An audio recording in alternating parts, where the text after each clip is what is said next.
long, guessing what month it is, right? Because we have been dealing with week after week after week.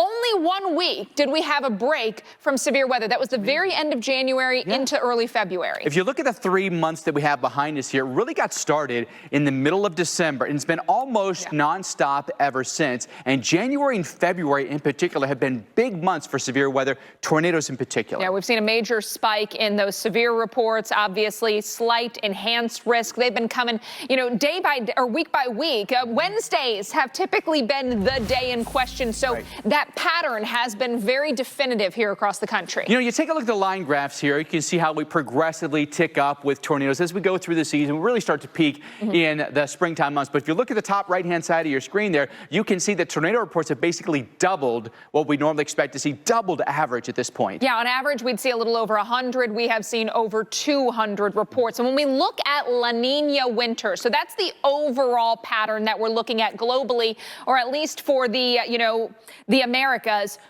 We saw an increase in January and February tornadoes in 2021, in 2022, as expected. But this year has been like La Nina on steroids. Yeah, it really has. Especially look at the number that we had in January. And we're still adding up the tornadoes that we've seen so far in February. This 23 is going to be the minimum. We saw a pretty good outbreak over last weekend, so that number's going to go up. And then now we've begun March, and we think we've got 3 successive days where we're going to see severe storms and tornadoes. And honestly, March begins that time of year where we really see an increase, leading, of course, into April and May, some of our bigger months.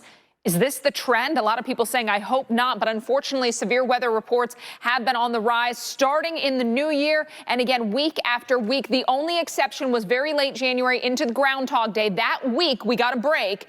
And then things picked right back up. Yeah, and then this weekend, we saw big-time numbers, right? About 190 severe weather reports. Then today, we take a look at what's going on. So late in the week, today through tomorrow into Friday, the risk zone is going to be across the south here. Tomorrow, we've got high Torcons, the Arklatex at risk. And then let's just move it farther east into the southeast, the Tennessee Valley on Friday. Yeah, and on Friday, yes, lesser, severity, we think, or lesser potential. But look at some of these metro areas. We've got Greenville, we've got Charlotte, we've got Atlanta, we've got Birmingham, we've got a lot of people in play. There's all kinds of things to consider here. Let's bring in our expert, Dr. Rick Knapp, for some timing here. Dr. Knapp, you've been following this so closely the last couple of days. What concerns you the most? Well, really